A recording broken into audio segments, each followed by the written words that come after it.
கர்த்தருடைய பரிசுத்த நாமத்துக்கு ஸ்தோத்திரம். நீதிமொழிகள் 7:25 உன் இருதயம் அவள் வழியிலே சாய வேண்டாம், அவள் பாதையிலே மயங்கித் திரியாதே.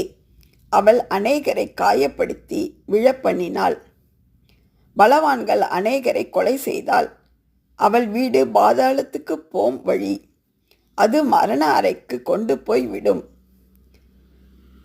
அதிகாரம் 8:1 ஞானம் கூப்பிடுகிறதில்லையோ, புத்தி சத்தமிடுகிறதில்லையோ? அது வழியருகேயுள்ள மேடைகளிலும் நாற்சந்திகளிலும் நிற்கிறது. அது ஊர் வாசல்களின் ஓரத்திலும் பட்டணத்தின் முகப்பிலும் நடைக்கூடங்களிலும் நின்று சத்தமிட்டு, மனுஷரே, உங்களை நோக்கி கூப்பிடுகிறேன், என் சத்தம் மனுபுத்திரருக்கு தொனிக்கும். ஆமேன்.